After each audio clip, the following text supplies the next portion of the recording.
Yeah, I want to show some love, give some support to my boy Devin, founder of Utah Nation. Continuous success, brother. And all I got to say is, it ain't no me without you, baby. Ain't no me without you, baby. It ain't no me without you, baby. Yeah, you talk, it's the people show. Look, you talk, let the people know. Look, yeah. This is hurricane season. Only legends come up out there, you like Chris and Teigen. Name a letter better, W, that's what we preaching. Hurricane force winds whenever we breezing. Got rings for a reason. Look, we treat a gator like the swamp people. And Seminoles like the block people. And for my dogs, I will drive people. Just being frank, I got they flank like a cornerback. And I ain't even much a Florida cat. But hurricanes, I know more of that than most. Cause I seen them turn our houses into boats. That's that real talk, baby. I hope you was taking notes. That's the real talk, baby. Yellow Nation, coast to coast, is that Utah. Yeah. It's Utah, baby. Yeah. It's Utah, baby. #1 podcast. Utah family, what go on? What go on? This your boy D. You know I got my boy, the guy, the man himself, Mr. Larry Frank Jr. is in the building. Larry Frank, sir, how we doing tonight, brother? What's going on? It's Friday. I'm doing great, man. How you doing, man? Man, Frank, I'm doing good, man. First of all, I want to tell everybody that we're doing the show remote on the road. So if anything happens, if I get kicked out, Larry Frank is gonna hold the fork down until I come back, man. Because where I'm at, I got some terrible reception, Frankie dog. It's bad over here where I'm at, bro. I hear you, man. I hear you. Man, it's Friday night. It's Friday night, and we got a lot to talk about. We got a lot to talk about, man. But y'all know how we start off every show. We got to give a salute to the super producer, the man himself, Mr. King Judge. Shout out to my boy, Mr. King Judge. KJ Production is always in the building. King Judge, what it do? What it do? What's going on, big dog? Yes, sir. Larry Frank, man. And shout out, man. I met a gentleman here, man. When I came down, I'm actually at Great Wolf Lodge, man. Down here for my youngest daughter's birthday this month, man. Shout out to Mr. Tobias. KJ Production in your building. Tobias, what's going on, man? How you doing, Tobias, man? It was a pleasure to meet him. He's a Georgia Bulldog fan, man, but he's still my guy, man. He shows some love, man. So we talked a little football, man. He told me that Kirby is the king of recruiting, but I told him we got a new captain in town now. His name is King Mario. King Yeah. Mario. That's the new Facts. king of recruiting. But yeah, man, we had a little fun, man, downstairs when I was getting ready to check in, man. So, Larry Frank, man, let's get into it, man. Talk to me, man. How was your week, man? It's Friday night. Let's talk some Canes football, man. What it do? Week was great, but guess what? It's always better when we on You Talk. You know why? Because that's when you know the week is over. Fights. All fights. Yes, sir. Yes, sir. There's a lot going on, man. There's a lot going on, man. I mean, Mario, this coaching staff, Larry Frank, man, this recruiting class in 2023, man, it's amazing how what Mario has done and this coaching staff has done in this short period of time since they've Right. taken over at the University of Miami, man. What are your thoughts on the job that this coaching staff is doing? Well, you know what, man? We should have known that he was going to hit the ground running. If you go back to December when he got hired, he salvaged the 22 class. I mean, he took him from sub 60s to a 15th ranked class. That should have at the time been an indication as to what we had, recruiting wise. And when you add to that all of the pieces to the staff, it's not like all of the recruiting is on Mario.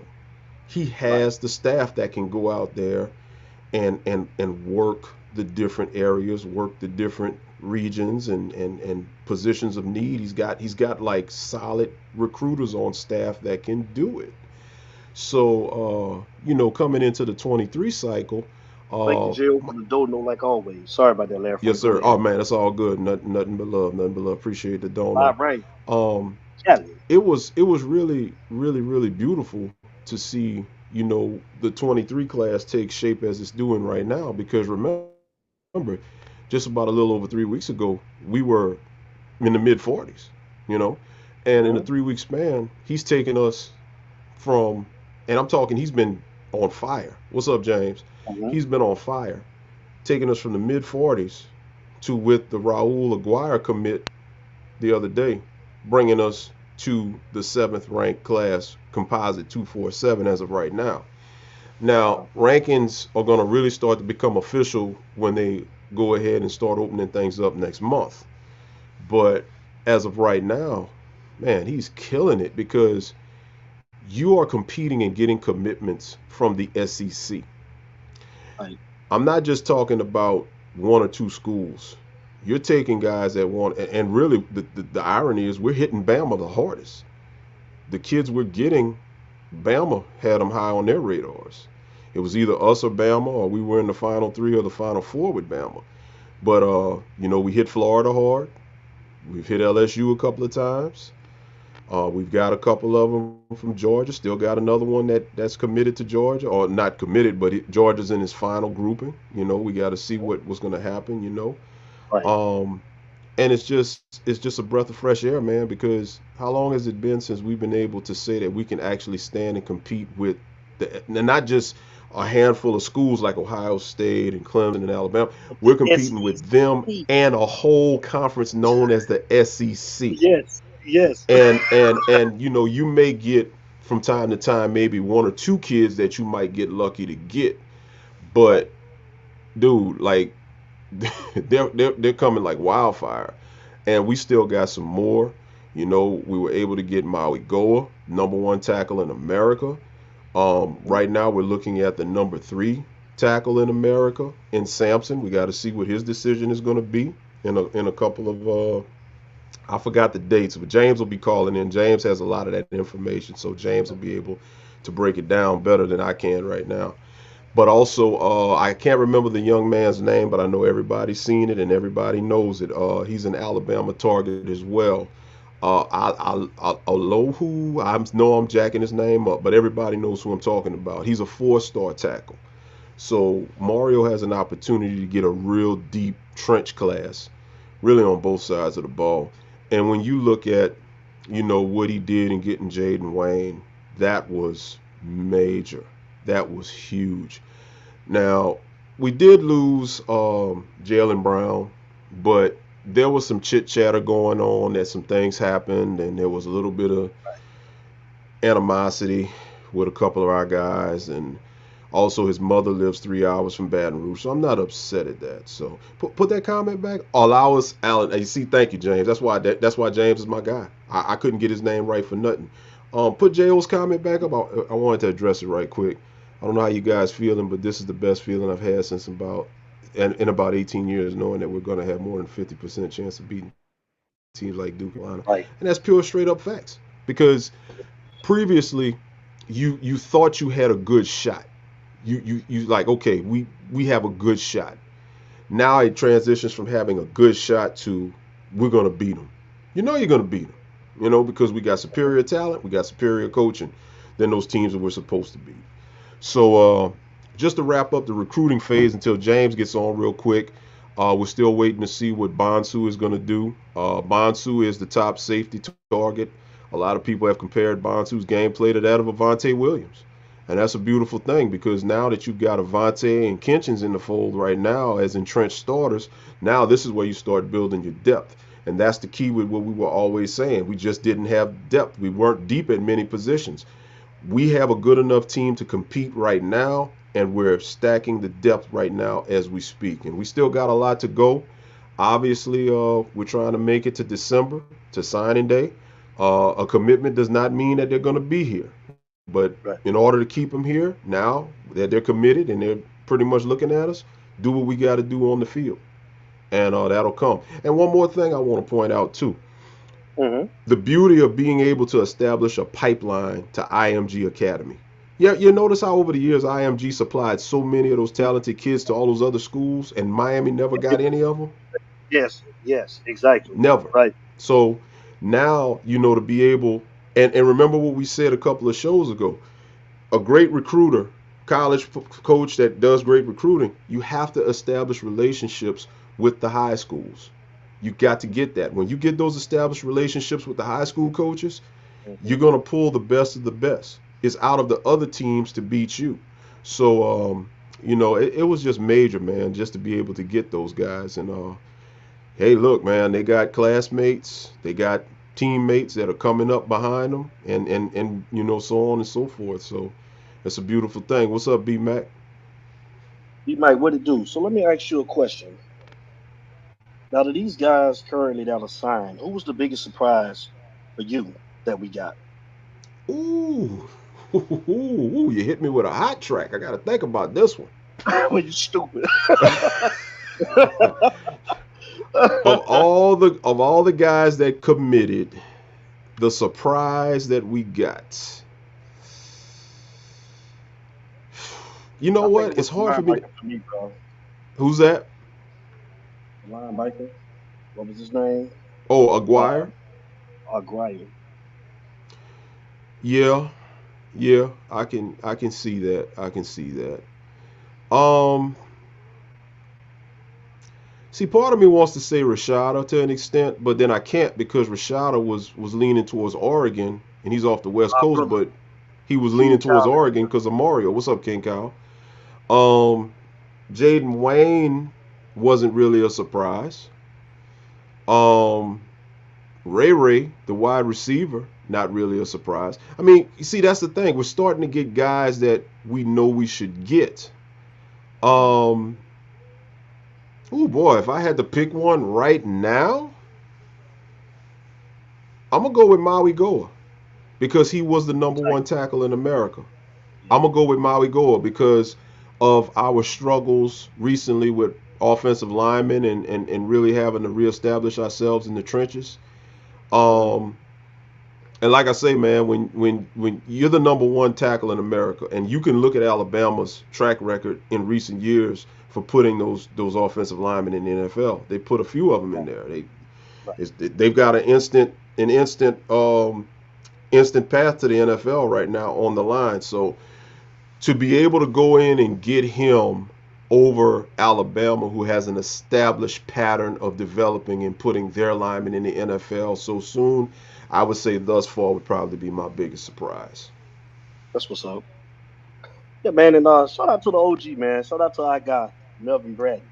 Shout out to our guy, man. Shout out to it, man. We had a very interesting conversation with our guy last night, man. And yeah. Hey, we got something special for you guys too on Thursday, man. So we're not gonna go 2 weeks from now. We're gonna go on Thursday night because we got a super Miami Hurricane fan that's gonna be in the building. And we ain't gonna say everything right now, but Thursday night at 8 p.m. tune in Utah, and we got a special guest that's gonna be coming on. So it's getting that time, y'all. It's getting closer and closer, man. So what you got to say about it, Larry Frank? Give him a clue. Let's give him a clue. If I give him the obvious clue, it's gonna break it. So I'm gonna just leave it like this. The special guest we're gonna have for you OGs, 9 times out of 10 in middle school and high school, you were trying to emulate some of those moves. I'm gonna leave it at that. P. Mike, you should know what we talking about. P. Mike, Jeffrey O'Neal, man, Eric Bart, Hey Freeman. We're gonna be in the building, man. They're gonna be in the building on Thursday night, and we're gonna I'm gonna do some posting tonight and do a little promotion or something like that. You guys will see pretty soon. So Thursday night, 8 p.m. Tune in to your show, the People Show. You talk, man. Well, Frank, man, I got a question too, man, about this star rating, man. You know, we've been talking about this since we started this show. I always felt like the star system was flawed. Larry Frank, I didn't know that these guys were getting stars projecting if they were going to get drafted going to the NFL, or like thinking that, you know, it's aligned with them, the potential that they have going or possibly being able to make it to the pros. I mean, right. What are your thoughts on that? It's unfair because what it does, man, look at my wife in the building, man. Really, what you giving looking eyes for, my man? Sister, man. Yeah, my sister, man. She done snuck up in the building. It's really unfair because when you think about it, you're basing NFL potential. NFL potential GA, what up, what? You're basing Yeah, right. future NFL potential. All right, Eric Myrick. Future NFL potential is being based in part, not in a whole, but in part, Yes. to a projection. A projection that has yet to be seen on the college level coming out of high school. Right. And and to me, that's just a disservice. Now, I'm gonna tell you the problem that I have with that. Have we said before many times, Yes. and me and see that's why me and James are so cool. James is going exactly what I was about to say. The rankings are false in many ways because when you look at a player's star rating, okay, the star rating is in these days camps. You're doing drills. You get your stars up by going to these camps, doing these Right. drills, showing what you could do in non-contact situations, or in many 707. cases 7-on-7s. Yeah. No contact, no linemen. You're just out there playing backyard ball. You're just seeing who can beat who on this route or who can defend who on this route from the other side. You're seeing what kind of arm the quarterback has. That's all fine and dandy. You're not getting rushed in a traditional football setting.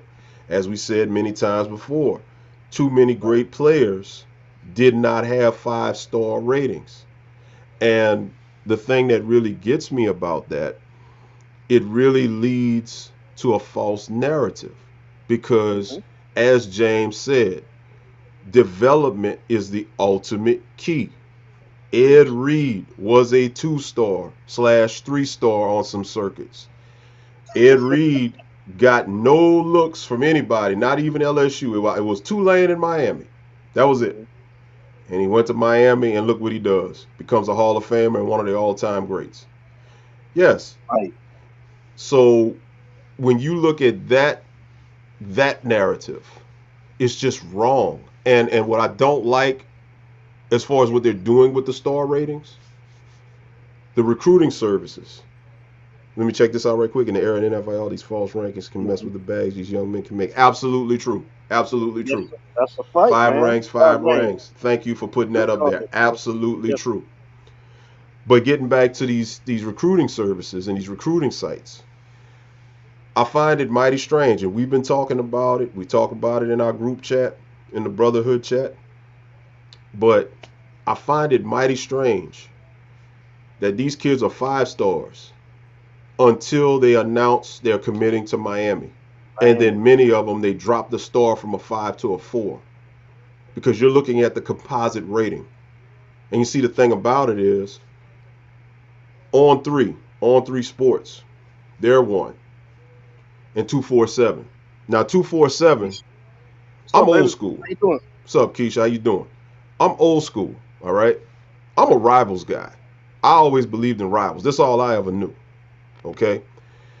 247 is more, I don't want to say pro SEC, but they're more geared towards the SEC. Let's see what JO has. Do you think that the players will also have to worry about staying healthy at practice, knowing that there's plenty of talent behind them that can step it up? That's a great question. I don't think they're going to have to worry about staying healthy at practice. I think they're just kind of like what Reggie Wayne was saying on that Miami reunion show. You just got to know that somebody is behind you that's ready to take your spot. And you like just have to old give school, 100% effort. Yeah. You got to It's give like you a whole 100% thing. effort. Right. Competition being definitely. It's competition. And for a long time at Miami, you didn't have all that competition behind you at most spots. So if you had a starting position, you pretty much was like, man, look, I'm just gonna go through the motions because ain't nobody challenging me ain't nobody taking my spot unless I get hurt. That's the only way. So I think that, they're gonna keep that in mind that, hey, I got some people just like, these wide receivers coming in. You got these guys in the 23 class that'll be coming in, especially if they can lock in Hakeem Williams, if they can re-get Andy Jean. They've already got Ray. You think those guys ain't going to come here and try to push Romello and Brashard and Jacoby George and Keyshawn and them to the limit? Obviously, they're not coming here just to watch, and they're not going to come here just to wait. They're trying to get on the field. But getting back to the recruiting thing, it's been too many times that a 5-star that Miami has gotten a commitment from has lost a star when they commit to Miami. And the thing that gets me is, and we've talked about it, and I stand firm on this belief. I may be wrong, but this is just my opinion. The SEC is supposed to be where all of the 5-stars go. The only other schools that get 5-stars, Right, King Clemson, Ohio State, 24/7 is about money. Absolutely. Boy, Clemson, they own it. They own it. They own it. Clemson, Ohio State, they can get the 5-stars. Why? They've competed in the playoffs. They've won national championships in the playoff era and in the BCS era and all of that stuff. They've been relevant. Okay. But a team like Miami, who has not been relevant for the last 15 to 18 years, we ain't supposed to be getting multiple 5-stars. The NCAA right now is not used to Miami doing this, because when Miami was getting these 5-stars or these top-notch players, Miami was destroying all of the competition. So at the end of the day, that's why. If you look, I don't care if they drop the 5th star off of these kids. In my opinion, Jaden Rashada was a 5-star. He announced Miami, they dropped him to a 4-star. Yeah. They can say what they want. We got a 5-star quarterback in Jaden Rashada. That's right. Preach. Same thing with Maui Goa.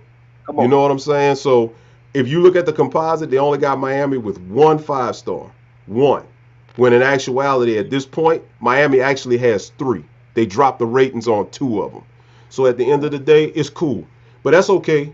We got some more 5-stars that we're going to get. Keep your eye out on Malik Bryant. Keep your eye out on Sampson. Keep your eye out on Cormani McClain. Keep your eye out on all these young kids, because at the end of the day, when it's all said and done, and remember, yes, Mr. Butler beat me to it. These kids are going to play their senior seasons. Okay? These kids are going to make some names, and they're going to really elevate. Hey, Sherry, how you doing? They're going to elevate their status. And when they elevate their status, watch what happens. And it all goes back to what we were saying before. Mm-hmm. The SEC, and basically what's happening is, right now you got conference alignment. We talked about this with Ben Troop a few weeks ago. Okay? Oh. With conference alignment, right now we're all waiting to see what Notre Dame does. Does Notre Dame go to the Big Ten? What does Notre Dame do? If Notre Dame, Brother Jay, what's happening? If Notre Dame goes to the Big Ten, after the Big Ten has already acquired UCLA and USC, the SEC now has to make another move, because now the Big Ten will have one-upped them not once but twice following their acquisition of Texas and Oklahoma. So who's the next best teams to go get? Go get Miami, go get Florida State, go get Clemson. That's what you have to do. Well, they have to actually get 4. They either can go with 4 or they can maybe go with 2. If they go with 2, I can't see how you would want Florida State over Clemson given their situation, but you never know. They might just go ahead on and get Florida State and Miami. That way you got the big 3 Florida schools in the SEC. We'll have to see how all that turns out. But I say all that to say this. If the SEC gets Miami, and I know a lot of people don't like the idea of Miami going to the SEC, I love it. I'm going to tell you why I do love it. Because where has all the majority of South Florida kids gone? What conference over the years? The SEC. They've gone to Alabama, they've gone to LSU, they've gone to Georgia, they've gone to Florida, they've gone to Auburn, but they've been spread out. So guess what? The South Florida kids want to play in the best conference, which would be the SEC. So if Miami goes to the SEC, guess what? You're going to have the South Florida kids staying home at the crib playing in the best conference with one of the best NIL structures on the planet. And guess what that means? The SEC is in trouble. Mario not only recruits players, he recruited a great coaching staff, plus that IMG pipeline is coming together also. Absolutely. Absolutely. And that was the key. You know, Darryl Rayford hit the nail on the head. Mario has it set up to where it's not on just him or maybe 1 or 2 of his staffers to control recruiting.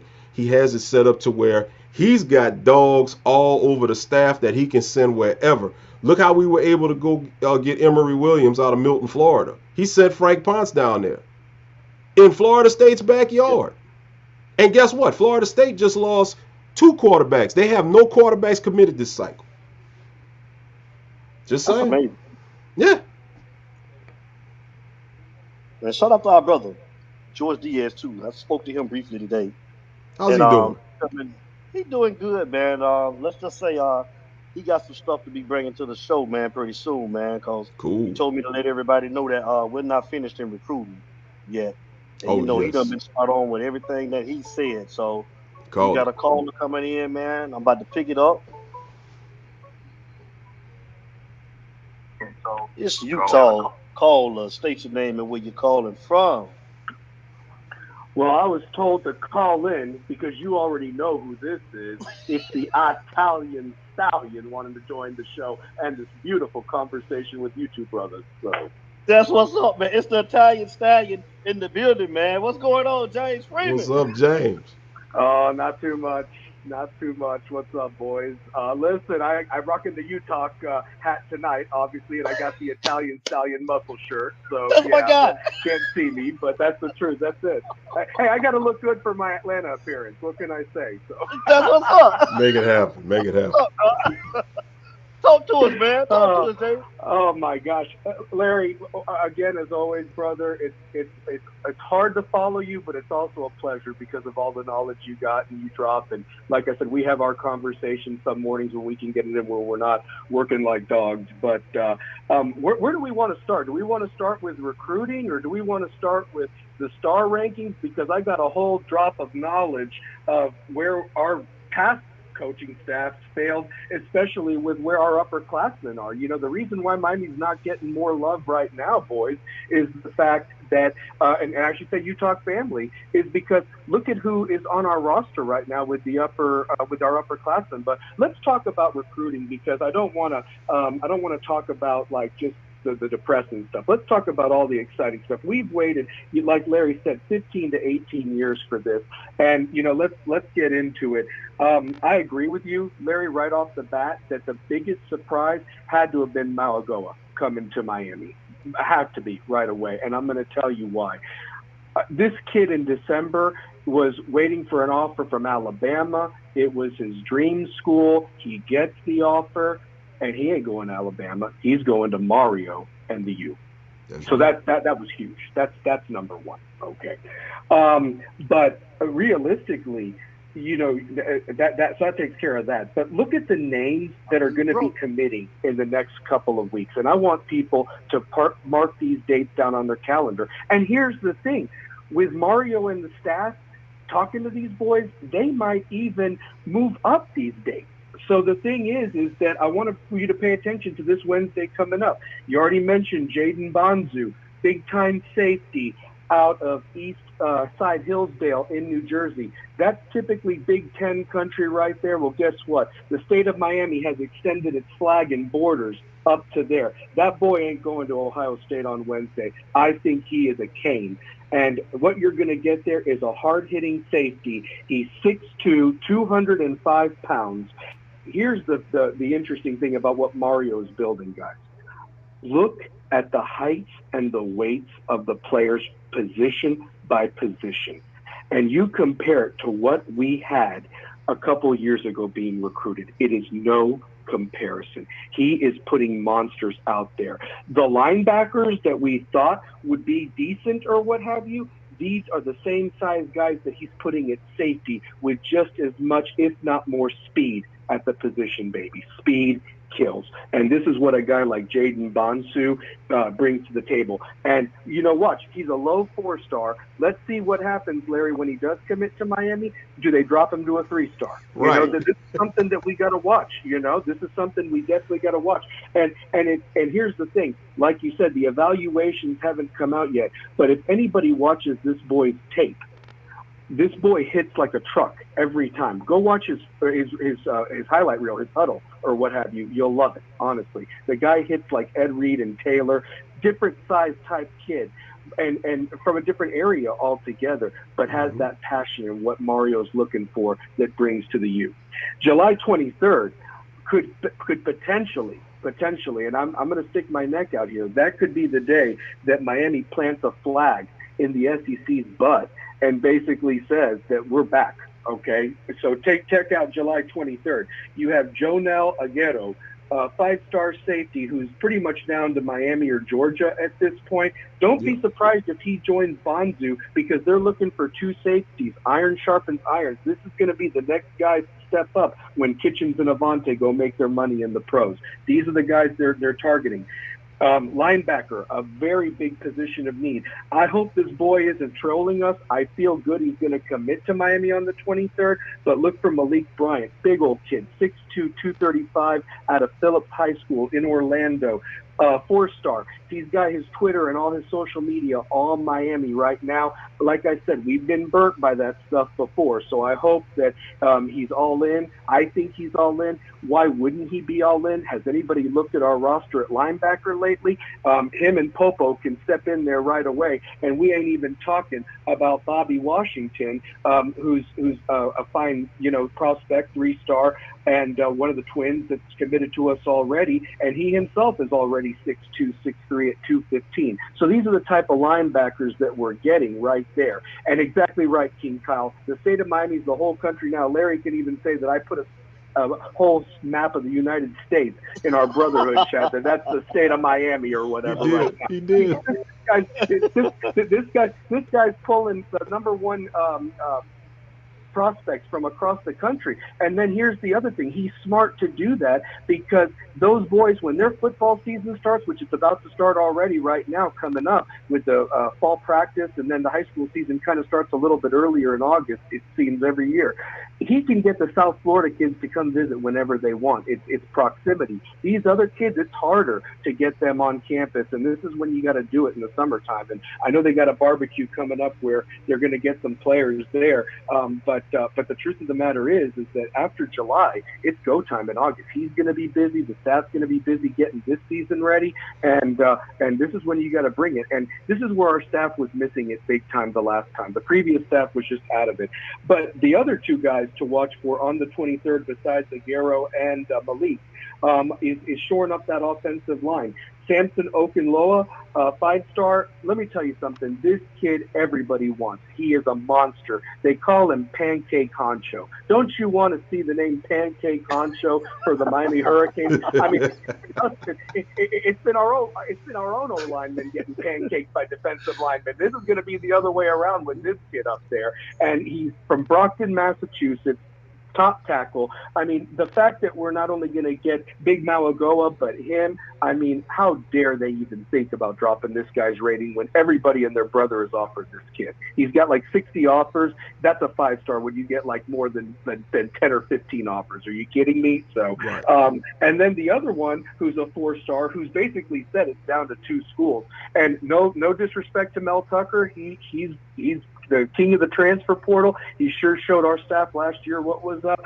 But I really hope Peyton Kirkland has a real isn't trolling, and he does a business decision here. Iron sharpens iron. He needs to come and join the other guys on the offensive line. He's a 4-star, so it's basically between us and Michigan State on the 23rd. So basically, Bonzu, Aguero, Kirkland, Bryant, and Okunlola, and that's just to the 23rd. You get all 5 of those guys, let them drop the rankings, but the quality of the staff, we're already at top 3 by the end of the 23rd, right, if all those guys come. And I feel really good. I feel 60-40 we get all 5 of them at this point, unless, like I said, somebody's trolling us. But you read the message boards, and by the way, I know everybody's spread out throughout the country being part of the Utah family. That's what a family is. But have you noticed that this summer there's been a lot more rain as of late? There's not a drought. Well, that's because it's all the tears coming from the Gator fans, the Noel fans, the Georgia fans, the Ohio State fans, and let's not forget our friends from Tuscaloosa, the Bama fans. Yeah, so I gotta agree. All them tears. We should thank them for such a nice, lovely, wet summer so far. So, and it's gonna get. And we ain't done. Like you said, we ain't done yet. The other thing I want to bring in is I've just told you some names, and let's talk about the other names. And I want to give love to the guys that have already committed to us to get this momentum. It starts with the quarterback, Rashada. And Larry, I cannot agree with you, and I'm not going to spend any more time on this quarterback other than this. I have respect for Arch Manning and the Manning family. Okay, I went to Tennessee. I was there when, I was right after when Peyton had just graduated.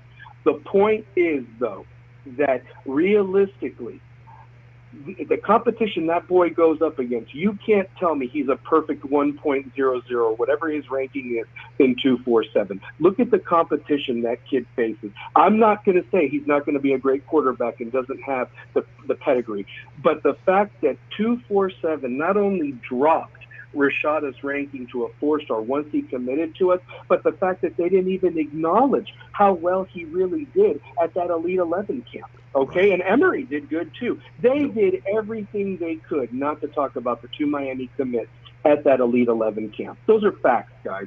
Those are facts.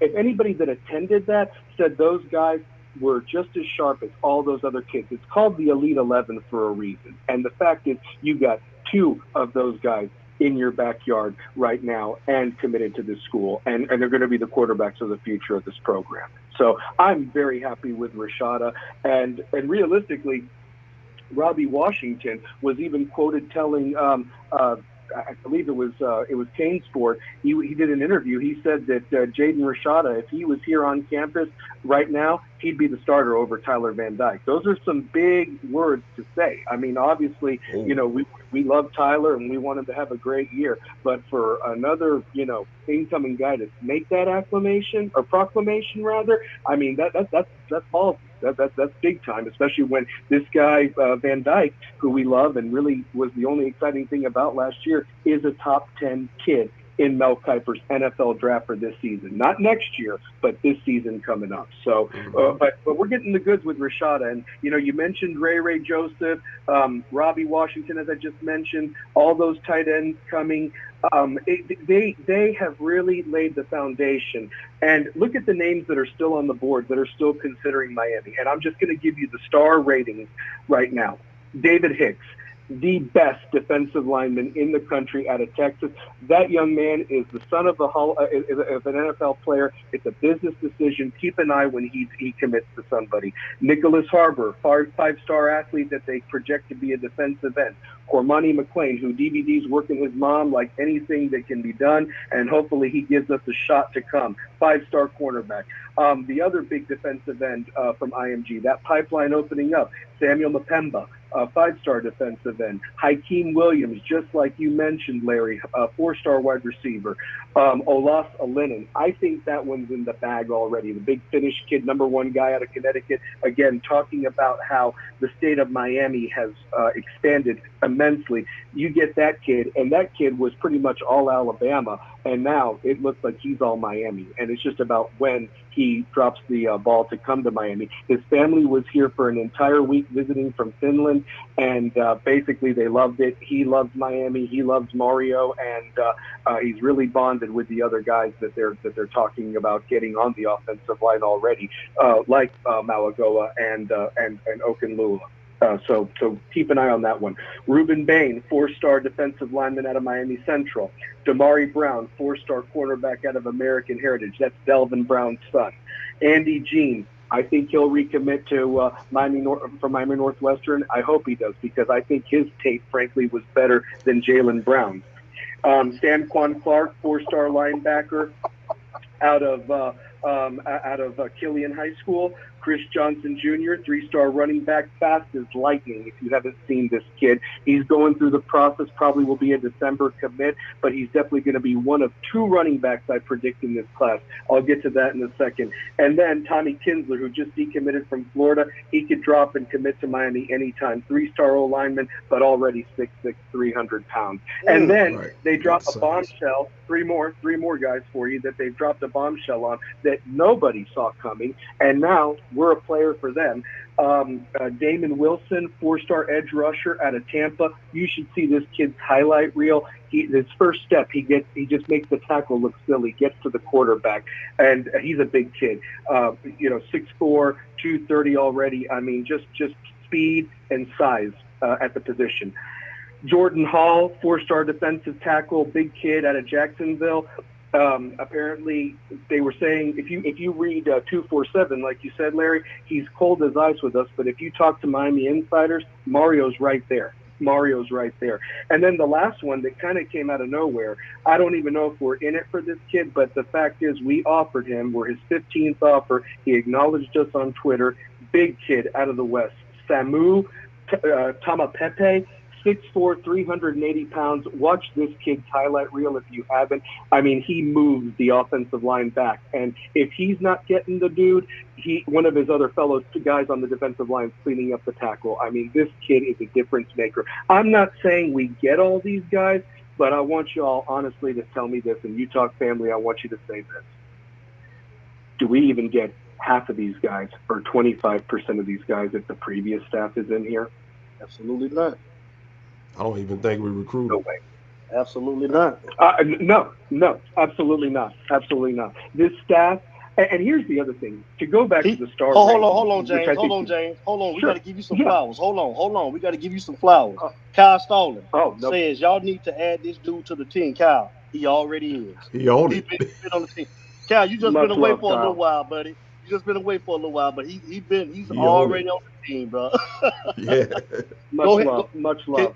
Continue, brother. Sorry to interrupt you. Go ahead. Yeah, no problem. No, I love that because I'm just reading off my sheet and I'm not paying attention to the comments. So anybody that has a question, definitely ask me because like Larry knows, I've been following this and definitely been doing my research on these guys.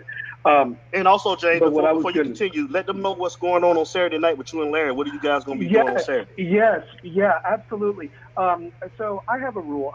Me and Christopher Corson, who's also a Utah lover of the show, we created he did more than anything, but he added me a couple of years ago, and we have a Facebook page called Miami Hurricanes Fans for Life, and it's on Facebook. And here's the thing. I get so many trolls asking, thank you, Kyle. I do my best. I love my Canes like everybody else in this family. But we started this Facebook group page called Miami Hurricanes Fans for Life. And what we have is just guys that are true Canes fans. None of the garbage that you get in some of the other group pages where people just call each other out. I mean, just I have 3 simple questions that if you don't answer correctly, you're not a part of the group. And if you answer them correctly, then you're a part of the group. That's just how I feel. If you can't tell me who the 2002 starting quarterback for Miami is, get the hell out of here. I'm sorry. I mean, that's what I have. So for you.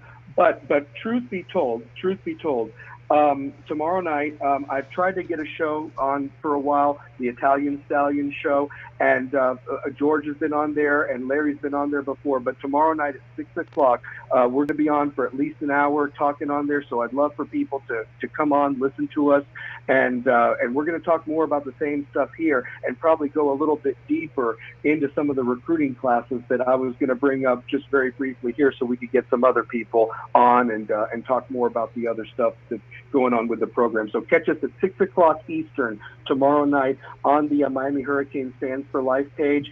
Like I said, answer those 3 questions. I'll get you on there, and we'll be going live right at 6 Eastern tomorrow. And I know Larry's doing a big thing for me because he's on Central Time. It'll be 5 o'clock his time. So But thanks for the plug. Thank you for the plug on that. Real quick, one last bit of recruiting. The thing that I also want to mention is, and I think it's a good segue to the stuff in 2018 and 2019 I just want to bring up and finish up with. So in past years, Miami has had 2 top 10 recruiting classes. They had one under Randy Shannon in 2008, the infamous Miami Northwestern group, along with all those guys. And it wasn't so much their fault that they fell short. What I think was that the staff had a lot of turnover at that time. There was no upperclassmen or anything in the tank that they had to be really thrown in there. I'm not trying to make excuses because I met all those kids. I was really hoping they would bring back the program back then, but it just didn't happen.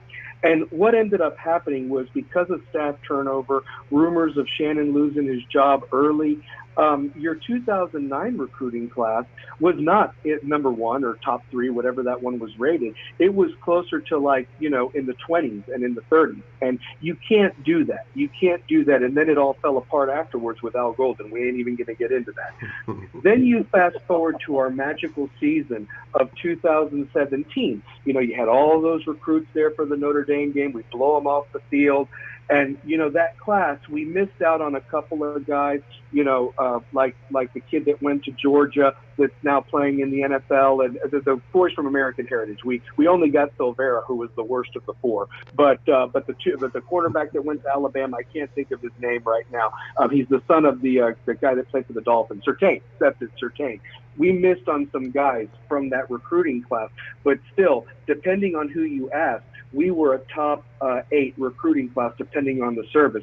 I went with Rivals because Larry and me are in agreement to that Rivals is a little bit more fair. They ranked us the 6th recruiting class, but then you look at the class of 2019, ranked 35th. Again, staff turnover. Unfortunately, Rick, had the health problem, and then we hire Manny, and look where we're at now. The point is that this staff is not going to let that happen. You're going to see us in the top 10, whether you like it or not. Hell, he almost had us in the top 10, getting us from the low 60s, and we finished 14th, depending on who you ask. Right. So basically speaking, you think about that. That's a huge disparity to go from 6th to 35th. But I think that Mario has already gotten a jump on the 2024 class. Look at the young man he just flipped from Georgia to come to Miami, a cornerback. This Hicks kid that's out of IMG, he's the #1 cornerback, and everybody thought he was like all Florida State, grew up a Florida State fan, yada, yada, yada, and now they ain't even recruiting him because they know what's up. He's going to come to Miami because of this IMG pipeline. But this is the thing that's in development now. You talk about running back, and I want to finish this other point real quick because Cedric Baxter Jr. is a big-time tailback. On August 10th, he's going to make a decision. It's either going to be Texas or Miami. If he doesn't come to Miami and goes to Texas, I will not be surprised if Mark Fletcher flips from American Heritage from Ohio State back to Miami, because I think that he hears from the staff every day, and Miami really wants to take 2 running backs in this class, especially to go with the fast kick Chris Johnson Jr. He's lightning. They want a big back that has good vision in Thunder, and this Cedric Baxter fits the mold, being a kid that's 6'2", 230, and then Fletcher's 6'1", 220, so he ain't no slouch. So I really feel the staff is targeting one of those 2 guys to go with Chris Johnson Jr. to really make that running back room even better, because Trevante Citizen was just the start of where they want that running back room at. Right. No disrespect to who we have there already. But to finish up my point about IMG, the #1 running back in the country in 2024, Jarek Gibson, 5'10", 195, already talking about going down to Coral Gables and kick it with his brothers. That's what he said on Twitter today. So what I'm saying is that look at the tailbacks that we're recruiting and the offensive players, the defensive players. It doesn't matter the position. Mario and the staff I trust until they give me a reason not to trust, and they're not and they're doing everything right. And shame on the rankings for dropping these kids, because here's the other thing that I want to point out. We spent how many shows talking about this coaching staff, when it was just 4 of them to when he finished the coaching staff. These guys, this is not their first rodeo. These guys have been successful in all lines of coaching that they've done, whether they were in position coaches, whether they were grad assistants, whether they were the head guy themselves. These ranking systems should be ashamed of themselves for doing this to kids who work their butts off. And I heard a ridiculous thing about why Jaden Wayne Starr was dropped. Well, we don't have enough film on him on defensive end because he plays wide receiver for the team in Oregon. Get out of here with that garbage. Are you kidding me? The kid can play. And you name me all the other defensive ends that are better than that kid, and he's going to prove it in IMG. Wait for that high school showcase, whatever game they're playing on TV. Watch this animal just feast. And you tell me that ain't no 5-star, and he's ready to work. I mean, it's so absurd. And with the guys that he's going to be getting coached by, the defensive line coaches, not to mention Jason Taylor, all-pro Jason Taylor, Hall of Famer, is an analyst here that's going to be working with that young man. Get out of here. They should be ashamed of themselves and should owe those kids an apology, because if they would have picked Bama or any of the SEC schools, like you said, Larry, there's no doubt about they would be a 5-star. So that's preach. Right. Honestly. And I mean, my goodness. And real quick, I want to just do one more shout. Has anybody seen Billy Napier lately? Has anybody seen Billy Napier lately? I just wanted to. Has anybody seen? Has anybody seen James, Marvell? I think he joined. Your boy from Friday. I think he's crying in the car right now. I could see that. Well, my mama gave me that change. So, no. Listen, Mario is a bully, and he's stuffing them in lockers right now. That's where you're seeing it. If this was high school, honestly, you would see them being shoved in the locker by Mario, and he's looking at Nick Saban and Kirby next, honestly. And Ryan Day's right there, too. Ryan Day's going to be put in his locker next Wednesday when Bonzu commits to Miami. That's a fact right there. But realistically, I mean, I just can't get over that those fans from Florida are already wanting a coach gone, when the fact is he was brought in because he was a recruiter, and maybe they made the decision 2 years too late. I don't know. I don't know at this point, but he hadn't even coached a game yet, and they want him gone. I know us Miami fans, we're ready to see what Mario brings to the table, and Mario's got a lot to prove too. I've said that before. But last thing I want to get to is, if you get these 2024 kids on board with this top 5 recruiting class, whatever it's going to be when it's all said and done, and you get a 2024 class that's a top 5, there is no doubt in my mind, boys, we will be playing for a national championship, or at least in the playoffs for the 2024 season, honestly. And it's going to be Jaden Rashada probably being our starting quarterback for that team, honestly.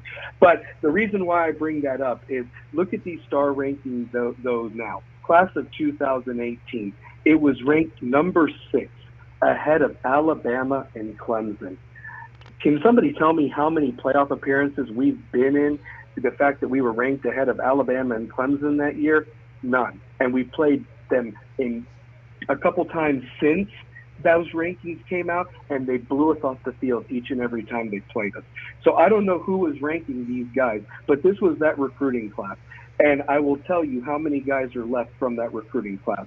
Marquise Ezzard, Jordan Miller, Nigel Bethel, Jaron Williams, Patrick Joyner, Relish George, DJ Ivy, John Campbell, Al Blades Jr., Bubba Baxa, Greg Russo, Will Mallory, Brevin Jordan, Cleveland Reed, Gilbert Frierson, Mark Pope, Gervin Hall, Brian Hightower, Cam Davis, Nesta Silvera, Lorenzo Lingard, DJ Skate, and D. Wiggins.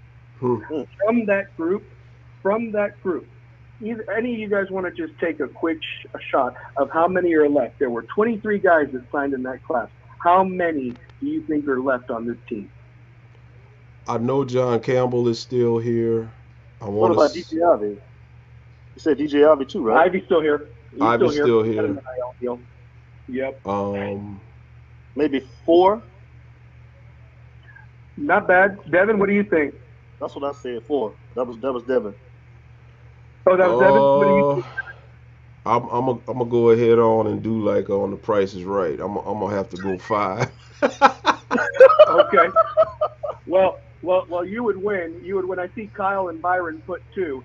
Would you believe 8 guys are left on the team? And here's who the 8 are: Jordan Miller at defensive tackle, DJ Ivy at cornerback, John Campbell at offensive line, Al Blades at cornerback, Will Mallory at tight end, Cleveland Reed at offensive line, Gilbert Frierson at the striker position, and DJ Scape at offensive line. 8 guys. 8. That's pitiful. You can't, I mean, look, I would love to see what the other recruiting classes are and how many of their guys are. Now granted, let's be fair, Brevin Jordan and Greg Rousseau are playing in the NFL right now. But the other guys, they've either transferred or you never hear from them anymore. Honestly. So that was your number 6 recruiting class. And I'm going to leave it with this. Here was your class of 2019. Now, to be fair, Rick resigned. They did the parking job hire, which we don't want to talk about, but it happened. He got the parking job hire. Blake James, like a little sniveling little rat, went there, stopped Mario from getting on the airplane. I feel like it was a scene from like Endless Love or some movie like that, and some song was playing in the background. You had Lionel Richie or something, and they're in the car and they hug each other. Can you save my job? We just need to fix the offense. My defense will get it done. I'll get the best linebackers here. My daddy will pay for it. And that's what happened in that car, guys. I'm being dead serious. And real quick, before my ADD really kicks in or whatever, bet the over every time. Oh, yeah. Against Penn State, honestly. That defense ain't going to stop a cold this year in that Big Ten. Get out of here, you know? So, but here's who Manny signed on his class of 2019. And I want you to pay attention to the 3 offensive linemen we signed. Because if anybody was listening when I started this rant earlier, and the kid sizes that we're recruiting and are committed right now, I want you to listen to what their magical plan was back then, okay? Usman Traore, offensive lineman. Christian Williams, defensive back. Jared Harrison Hunt, defensive tackle. Peyton Matoka, quarterback. Adam El Gummel, offensive lineman. He was 6'7", 253 pounds. I'm going to keep going. Sam Brooks, linebacker. Zion Nelson, offensive lineman. He was 6'6", 240. Ja'Kai Clark, offensive lineman, 6'2", 306. Louis Headley, punter. Jason Blissett, defensive tackle. Jalar Hawley, defensive tackle. Jafari Harvey, defensive end. Takori Couch, cornerback. Keontra Smith, defensive back. Avery Huff, linebacker. Jeremiah Payton, wide receiver. Larry Hodges, tight end. And Cameron Williams, defensive end. That was 18 guys that they signed in that 35th recruiting class. Does anybody want to take a guess how many are left? 3. 4. Okay. Surprisingly, there's actually 10 left at the moment. I expect that number to be closer to 5 or 4, and I'll name you the guys that are still on the roster. Usman Traore is still on the team. Jared Harrison Hunt is still on the team. Peyton Matoka is still on the team. Zion and Ja'Kai obviously are still on the team. Louis still on the team. Harvey's still on the team. Takori's still there. Keontra Smith is still there, and Avery Huff is still there. Everybody else is gone. AJ, Larry White Jr. say, "We'll dance and holler at." You want to know something? If I had a little bit more time, I would have had a nickname for all of them. You remember how he waved that towel? It was yeah. And somebody, oh my God! And let me tell you something. We were losing to FIU when man, that was embarrassing. FIU when that was happening. My God, that was horrible. God. I mean, that's about all the movement he's done, other than transferring to the school he went to. I've not heard from him since, to be honest with you. So, but for real, guys, I mean, look at that. To the fact that you have 18 out of 41 guys, and that's your upperclassmen right now. That's unacceptable. That's unacceptable. I mean, realistically, the 2020 and 2021 class finished 13th and 12th. And then 2022, like we've already talked about, finished 14th. And it was a smaller class, but it was quality. And realistically, the majority of this team is made up of guys from 2020, 2021, and now the 2022 guys that come in, with some of these other guys sprinkled in, you know, like Zion Nelson. But the thing is how in the world are you going to get offensive linemen that you want to put weight on? I mean, I'm sorry, like you can't do that. When I watched that game against Alabama last September, which was so, I was so embarrassed at the fact that I thought we could compete with those guys. Their 300-pound guys from head to toe were 300 pounds. Our guys were like 300 pounds at the top and little toothpicks on the bottom, you know, I'm sorry. And they just had no lower body strength and were getting blown off the ball on each side of it. And you just cannot have that when you're trying to compete for national championships, let alone a conference title. I mean, are you kidding me? And so that's the one thing that this coaching staff will never allow, for this kind of stuff to happen. Again, who was recruiting these guys? Because if you look at that 2018 group, a lot of those guys have 4-star or 5-star by their name. Lorenzo Lingard can't even crack the starting lineup for the University of Florida at running back. And you know, I know injuries can change things, but my goodness, that was a 5-star. Mark Pope was a 5-star. Gervin Hall had a helicopter landed on his football field because Nick Saban wanted him, and he's tackling his own guy against Michigan State. Last I checked, orange is a different color than green or whatever like that. So, I mean, if the kid was colorblind, get him some glasses or something to help him with that, honestly. So, but that's what I'm saying. The staffs before not only missed on kids, they paid attention too much to the star ratings, and shame on the star ratings for thinking that this staff can't develop this. I mean, did anybody see the interview that Andrew Ivins did about when Popo did commit to Miami this week? This is the fact right here. He was actually told by somebody from the last staff, we know who it was, I can't believe you have that kid rated that high. We don't really think much of him. Seriously? You don't think this kid is good enough to come to Miami? I mean, you look at him, he's a beast. He looks better than any linebacker you've got on the roster right now, honestly, like appearance-wise. And then you see his tape, he hits like a missile. And the fact his dad was coached by Maribel at Miami Columbus and knows Mario. I mean, are you kidding me right now? I mean, that previous staff is the only thing we should be thankful for is that they're gone. Last year happened. What happened? But this is a new year, guys. This is Miami. It's time for work, like Mario said. And I'm tickled pink because we're 51 days away from football being played at Hard Rock Stadium. I can't wait to see what this team brings. And like Larry said, and I've been preaching it, you win, and all these guys are going to come in. The ones that are committed, they're going to sign on that dotted line in December. And who knows, there might even be some names that aren't even being looked at right now that might take a look at the product and go, I may want to be a part of that. And the truth of the matter is, guys, is that I really feel that we are going to win at least 10 games this year. I know that the roster is lacking its spots, but look at the competition. And now that you have the proper coaching from top to bottom, a staff that can recruit, evaluate, and develop, not to mention game plan, is the thing that makes me the most happiest and should make every Cane fan support these guys. And honestly, let's just sit back, grab your popcorn, and enjoy recruiting right now. Enjoy the update. Let's hope that we're injury-free, and all we're going to do is watch this team get better and better week to week, and they're going to fight, and they're going to play hard, and it's all about the youth. Man, great take. Great take. James, I will give you a hand, but I'm on the road and I got some bad reception in my room. So I'll put it working. But man, I want to say, chat, you show him some love, man. That's our guy, James Freeman, our brother. And we appreciate you coming on, man. I want you once again to tell everybody what's going on with you and Larry Frank tomorrow before you get out of here. One more time. It will be at 6 o'clock on the Hurricane Fans for Life.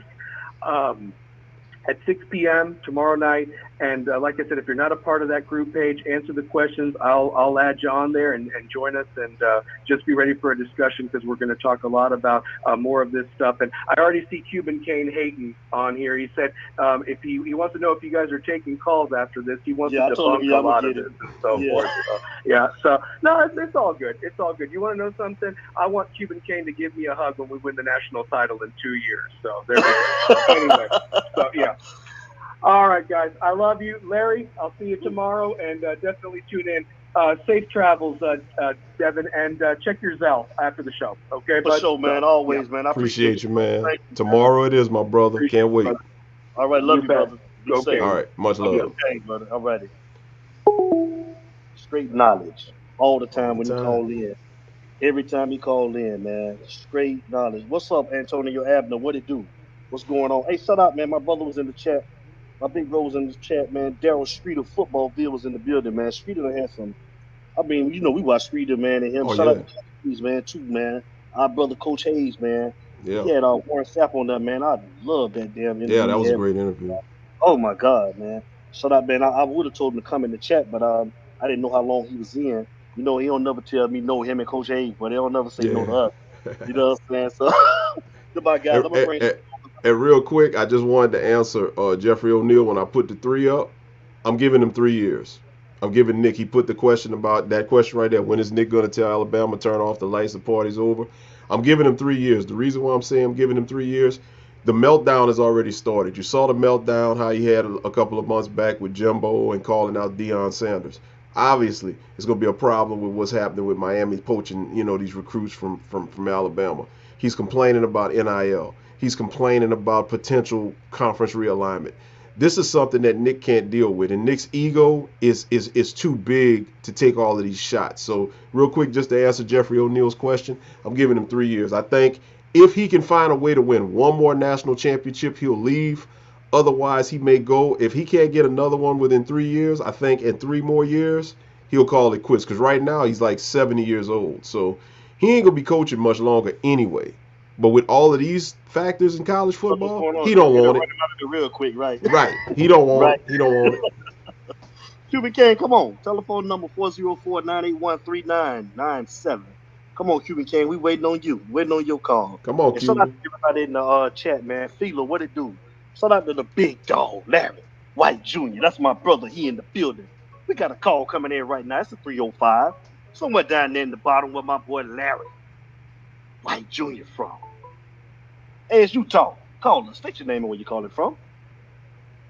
The Bulls are still garbage and the Lakers is old as hell. You know what he says. Shout out to Cuban King. He's in the building laughing. And the Heat still lost. What's up, brother? Right, exactly. What's up, man. brother? Hey, how was that play? Hey, I'm good, brother. I'm good. So I want to not attack, but I want to debate Mr. Italian Stallion. So his little facts are kind of off a little bit. One thing, talk to him. I call him mistake.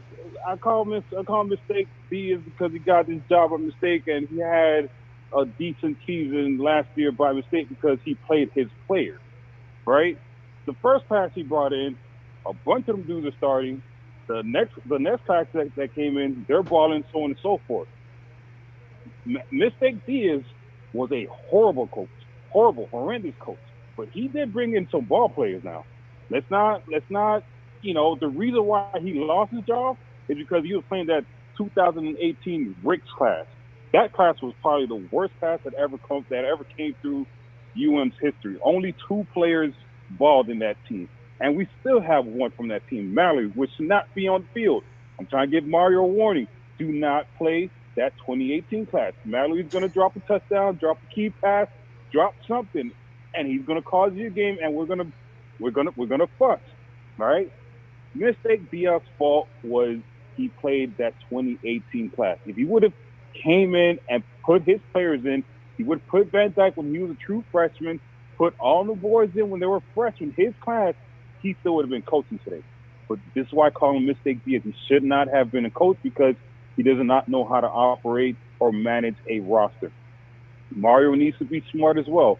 If he sees that these players are not balling, he needs to put his players in because at the end of the day, you get judged by your record, and if you're gonna go out, if you're gonna get fired, you might as well get fired with your guy.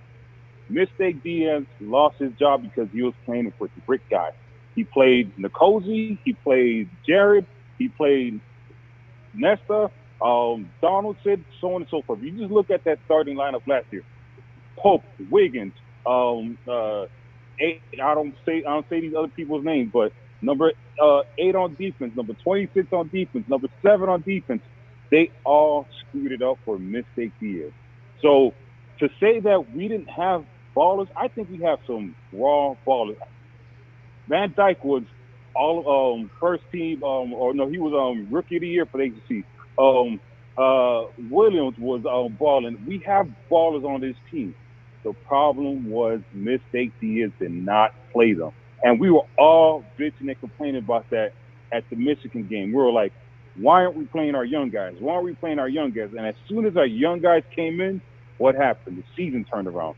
And when that happened, I was like, yeah, he needs to be gone because he does not know how to operate a program.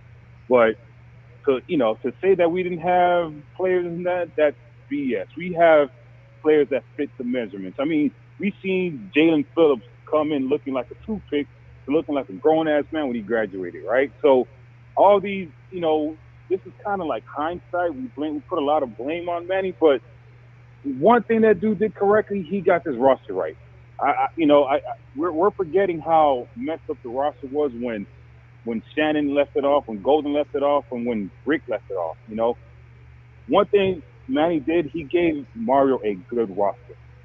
But I'm not a Mistake Diaz fan. He lost it with me when he lost to Georgia Tech, FIU, and then Louisiana Tech back to back. That was not acceptable for me.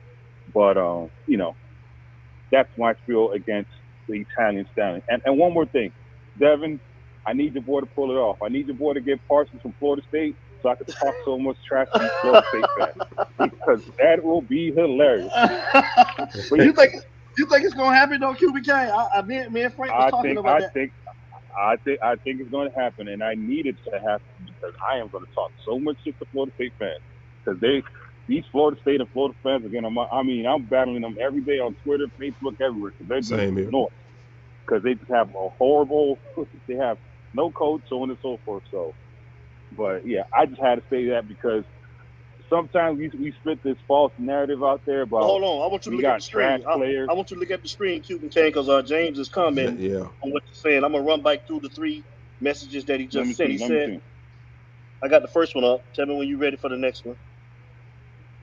Hold on.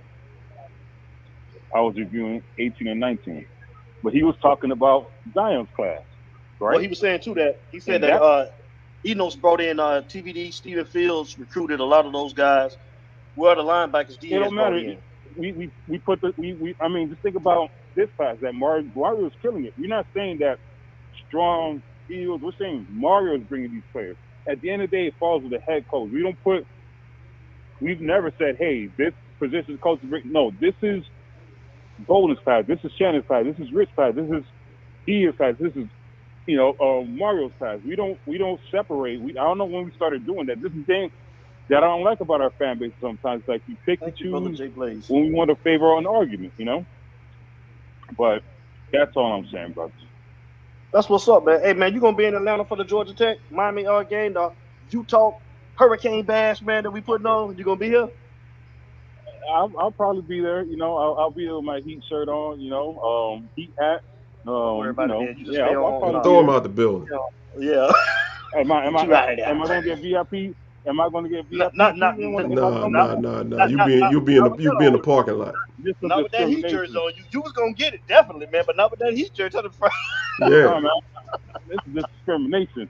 Don't get mad because your old ass niggas gonna stick with Westbrook and all them. Hey, but let me pull this trade off and let me get Kyrie. Josh Ayers, you heard me, Josh Ayers? Let me get Kyrie out there in LA now. Let me get Kyrie. I don't want you crying now. Let me pull this trade off, Larry Frank. Don't let me pull this trade off. Hey, look, real quick. Shouts out to Caniac Chris, man. I've been knowing Chris for a couple of years. I met Chris in Dallas. I want to say for the LSU game, and I seen him again in Orlando, man. He had hit me up earlier about the Texas A&M game. So shouts out to you, Caniac Chris. What's up? Come on to Atlanta, man. We're gonna show you some love, big dog. Pull up. One question for you guys. I don't know if you guys talked about it, but where do you guys want to see us go? SEC or Big? What is it? Big 10? Whatever that conference called? Big 10, yeah. What about it? You say which conference we want to see? Yeah, I want the SEC. The SEC. Which Fila posed a good question. I just think it's more competition over there, man. And like Fila was saying, who was the 2 teams that we want to see Miami play in the SEC? I would like to see them play Alabama every year, Larry Frank. Maybe them and Texas A&M every year. Alabama's not going to be good when Nick Saban leaves. Alabama's going to be Mississippi State. You got to remember, Alabama was not when they won the championship in 1992. They did not win the championship again until Saban got there. That was 20 years later. 2009. Without Saban, they will be Mississippi State. I hope you know that. So Bama's not going to be good. Nick Saban doesn't have that much time. So, I think it depends on who they bring in after Nick Saban. Who's going to want to come in behind Nick Saban? Who in the right mind? They're going to fall off. I mean, once Saban leaves, they're going to fall off. You're not going to be able to replace that. You're going to look at something similar to what happened with Texas and Mack Brown. When Mack Brown had those good years, he did only get 1 national championship, But what have they done since? They're going to swing and miss. They're going to hire guys that's going to look good on paper. They're going to come in, have some mediocre seasons, because you got to look at this. You are following a legend. When you follow a legend and you don't deliver, they don't stick with you. So yeah, Alabama's going to be done. Me personally, and I'm biased on this, I would say Florida. The reason why I would say Florida, Miami will dominate them, but that's a recruiting battle. Because if you're playing Florida in the SEC every year, guess what? The kids that are even looking at Florida's direction, you're going to win those recruiting battles in the state. I'm all about keeping the best of the best. Keep South Florida. You're going to keep Dade and Broward. You're going to keep Dade Broward. And feel I just put my second one up, Georgia. Because at the end of the day, I agree with Cuban. Alabama's going to be done. There's really nobody else other than Florida and Georgia because of that proximity of those, where you're trying to recruit at. Because right now Kirby's getting hot at Georgia. He looks like he's going to take off where Saban is about to fall off. Right, and the Big Ten has USC, Michigan, Penn State, and Michigan. Oh, Penn State and Ohio State. That's 4 teams. Right. That will give Miami hell. Right. And you also gotta. I am a little bit favoring Big Ten because what happens if I was a Big Ten, I would go after Miami and Georgia Tech, because that would mean you would have territory Miami, Atlanta, and LA. That is major for recruiting, right? But I don't see. Oh, you forgot Texas. I think Texas is going to be good in the SEC. Texas is going to overtake what Alabama's currently doing right now. I don't. It depends. It depends. They got to get a good coach. I don't have faith in the Sark coach. Yeah. Sark ain't gonna do nothing. Yeah. What you call the QBK, the drunk coach? Yeah. They got too many saloons and pubs in Texas. He worried about getting his drink on instead of getting that offense together. Yeah. I don't trust them. I mean, and they won what 5 games last year. I just don't. Yeah. I don't trust them. But I'm excited for the season, fellas. We should not lose no more than 3 games. Right. If you personally know Mario, I'm trying to how can I word this? I have not met Mario. I've been around the gentleman. He's very intense, and if you tell him that we're going to lose 3 games, he'll probably punch in the mouth. He thinks we're going to win every single game. So for me saying that we're going to lose 3 games, he might punch me on my mouth if he sees me again.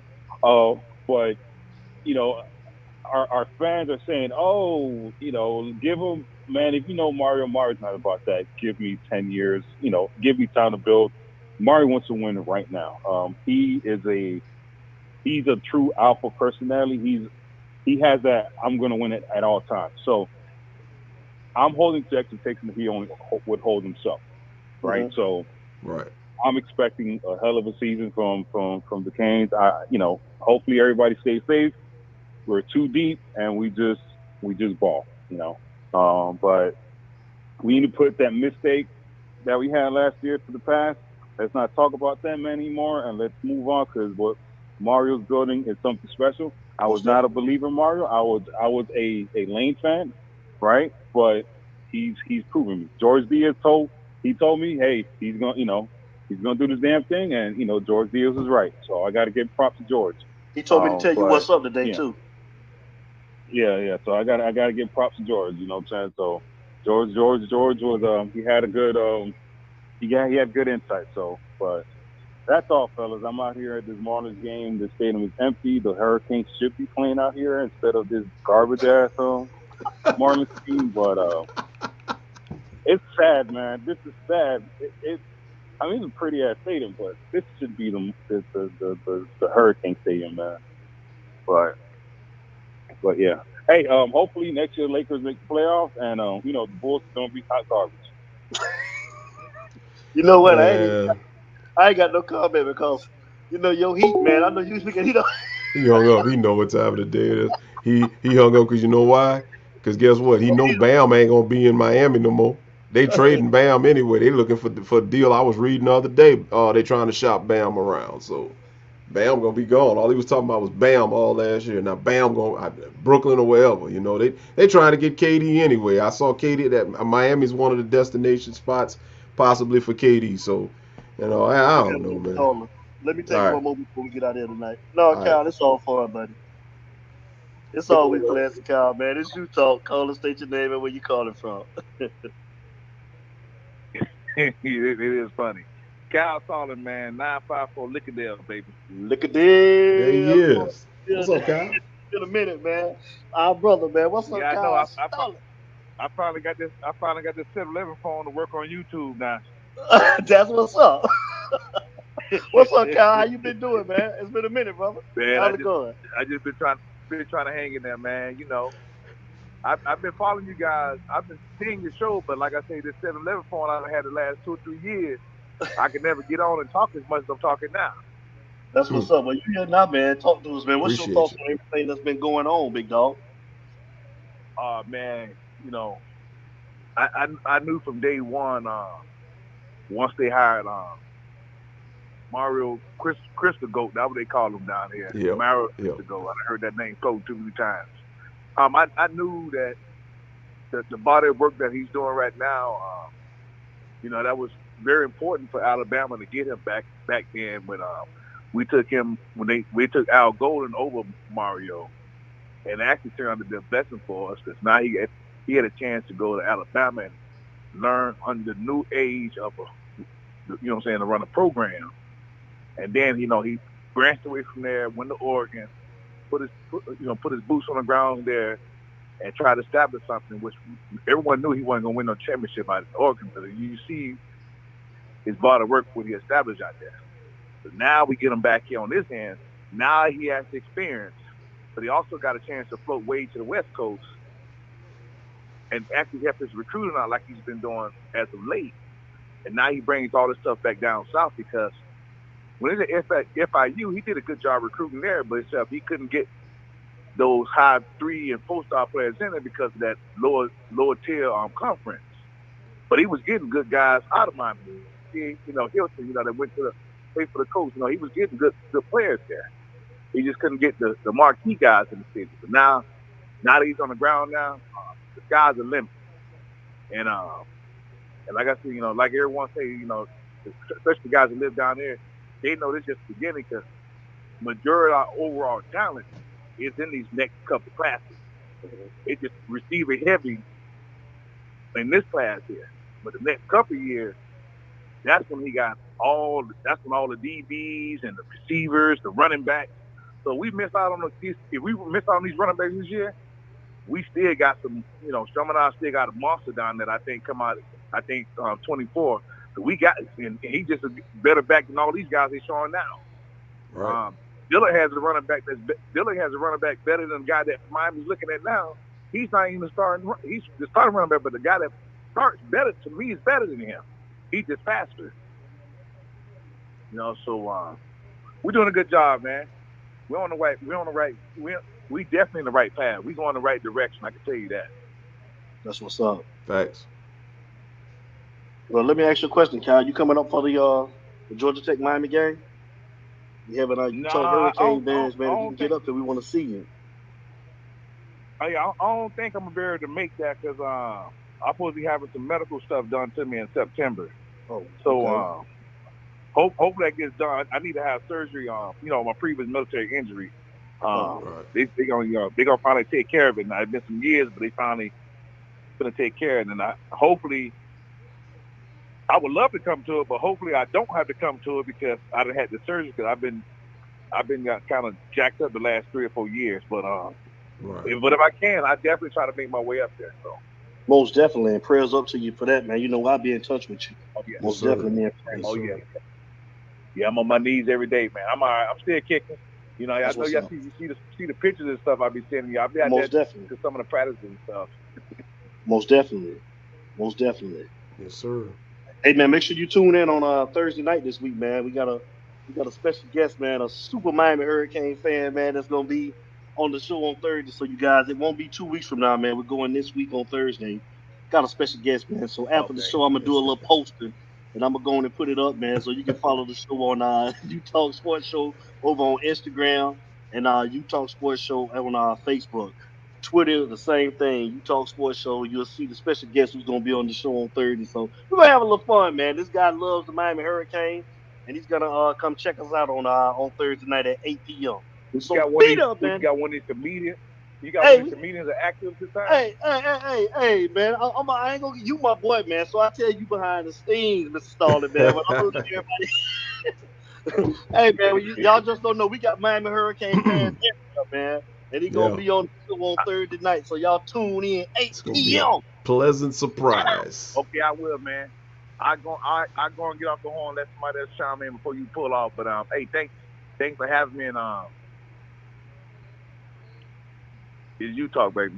All the time, man. Love you, man. Thank Kyle you, Stallion, thank man. you, thank you, bro. All right, Larry. Yes, sir. Prayers to you. One brother. That's our brother, Kyle Stallion, right there, man. Was with us when it was only 7 of us in this chat, man. Shout out to man, Cuban Kane, all of them guys. Larry Frank, man. Lakers all day dope. I gotta put it up, Larry Frank, man. You know he my guy, but you heard what he just said, Larry Frank. He a Laker. Yeah, he a Laker. I hope He a it's Wale. Laker. You Man, cannot shout out forget to me, man. Alonzo. I think with him Oh, yeah. being a GM in the NFL, that is also helping our recruiting a lot. It is. And I remember, when we had him on about a month or so ago, we talked to him about, his experience as a GM. And one of the things that I think is starting to come to pass is he's actually giving fair evaluations to these kids. He's able to look at them. He knows who's going to be successful. He knows he can look at their attitude. He can look at their approach to practice. He can look at just overall everything, and he can tell them and pull them on the side and say, "Look, young man, you have the tangibles to take it to the next level. So just keep doing what you do." Or he can be like, "Look, you ain't going nowhere doing that. So you need to tighten up where you can put yourself in position." So yeah, Zoe is definitely an asset. I hear you, Kyle. I know you and Cuban Kane and J.O., man. That's where we separate. That's where we part ways on that right there, Yeah, man. yeah. We still brothers though, regardless, man. Larry Frank, man. Let's give some departing words, man. It's on you, man. Shoot. Man, first and foremost, man, thank you to my brother, James Freeman. Let me tell you something. That group that me and James are going to do that segment tomorrow, that's where I met him. I've known James about 4 or 5 years, and as you hear, man, James is always bringing the heat. So for those of you who may not be on it, search Facebook, Miami Hurricane Fans for Life. That's the group. Join that group. Good conversation, and ain't no foolishness, just like James said. But as always, man, thank you for the support. Thank you for being here. Thank you for just showing love. Thank you for the participation.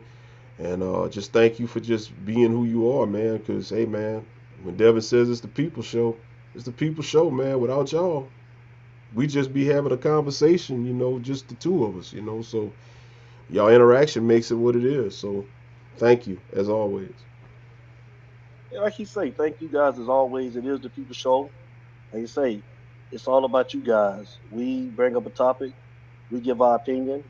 Uh, Nobody here is in the league, never played in the league. We are super fans, just like you guys, and we want to have an open conversation. And ain't no wrong answer, man. You call up, you state your opinion, man. Have fun with it, man. It's a brotherhood over here, man. It's Utah, and that's why we started the show, man. And like you say, everybody started off. Even James Freeman, man, he's become a part of the show. Larry Frank, man, he was there with me from day one, man. Josh Ayers, man, Jay Blaze, Jeffrey O'Neal, man, run them down, man. Come on with me. Cuban Kane. Shout out to Oh, yeah, everybody. man. B-Mac, All y'all, man. Fila, Man, you come on with it. King Kyle, that's my King brother, man. Shout Kyle, Josh, I mean, Yes. everybody. Your Yes, Uncle man. Eddie, Chris. your moms, Yes. everybody, man. Just so many of y'all, man. Just Five Range, man. We love y'all, man. Like the support, man. Caniac Chris, Yeah. good to see you, my boy. The big dog, Larry White Jr., been supporting me from day one, man, since I started doing this, man. Brother Jay Blaze, man. Daryl Rayford. I mean, I could go on and on, man, and I Mr. don't want to Cannon, miss nobody. Yes, man. Flo, Streeter, X, Coach Hayes, man, all of YouTubers, man. All the YouTubers, man. Ain't no hate. I mean, like I say, they support us and we support them, man. We ain't talking down on nobody. What's up, Storm Warning, Black? I watched them the other day, man. They done came back, So, Groove, you know what I'm saying? Coop, all of them. What's happening? Danielle Carroll. What's going on, cuz? Much, Yep. much love to everybody, man. I mean, y'all got to excuse my reception tonight. Like I say, I'm traveling. Coach Hayes, Footballville, Daryl Streeter, Kyle Hayes, y'all, y'all my brothers. I talk to you guys, man, and every time I ask you guys to come on, you don't hesitate, and vice versa, man. If I love y'all, man, for that, man. Thank you so much, man. We've been supporting you guys, man, from day one since you guys started doing your show. And I've been a faithful watcher of both of you guys. So love y'all. Same Thank here. you for everything that you do. And again, Thursday night this week, 8 p.m. Special guest. Tune in. 8 o'clock. It's going down. We got a super fan that's gonna be in the building. He will be here. He will be here. Check the show out. This third Josh Ayers, 8 o'clock. 18.6, man. That's where we at. Josh Ayers, you was there from day one, man. When Yes, I had sir. 5 subscribers, that was it. That's all we had. It's coming up on the anniversary in September. You see that. 18.6, and it's because of y'all supporting the channel, supporting the show. I say thank you humbly, man, from the both of us, me and Larry Frank, man. Marquise Judge, the super producer, is in the building, man. That's my guy. Me and him started the show, man. He was there with me from day one, man. The creator, man. I thank you, brother. I love you, man. You my brother, man. Larry Frank, man. Salute. Thank you for being there from day one. You my brother. I love you guys, man. All of y'all. Absolutely. Yes, man. Much love. So listen, if you're available Thursday night, check the show out. And definitely if you're in the city, November the 11th, the Utah Hurricane Bash will be live, man. Like I say, I'm trying to get Streeter, man, to come up here, man. I'm trying to get him Jeffrey O'Neal, day one. You already know. You talking about the airline arena, I ain't messing with you, Dale. You see him? Jeffrey O'Neal, day one too, man. Love Jeffrey O'Neal, day one, man. In the chat with us, man. 5 people in that chat, man. Thank you guys. Appreciate it. But November 11th, Utah Hurricane Bash. I'm trying to get my dog Streeter, my big bro, to get up here, man, because we want him and Hayes to be Flow too, man. Flow, shout out to Flow. Yeah, That's my Flo, guy, man. Shout out to John. Miami. My boy. That's my boy. Flow. So, man, listen, man. It's been real. Again, I got some bad reception while, man. I don't want to hold you guys up. I see you guys Thursday night. So, Larry Frank, you about ready to do this? You know how we do it. Hey, real quick before we do it, I just want to give one more hint for the guests. Y'all bring y'all dancing shoes, and that's it. That's all I wanted to say. and look, I'm gonna debunk some theory. No, it ain't Hammer. So. You stupid. Shout out to my big brother, man. My God, man. He already know what it is, man. Melvin Brad, I love Mr. you, B. Delphi. You already know, man. That's my guy, man. That's my brother, man. That's my big homie, man. Shout out to Melvin Brad, man. Love you, Boy, man. say Holly. Cuban came to fool. It's time to get out of here, man. Look, y'all know how we start every show. And y'all know how we end every show. It ain't no us, man. Come on, Frank. You making me laugh. I got it. Without you, baby. Without you, baby. I gotta put Josh on that now. James. Like from the street, stupid. I'm going, man. I ain't got to talk, man. What you talk, man? I'll let you. That's stupid. We out, baby.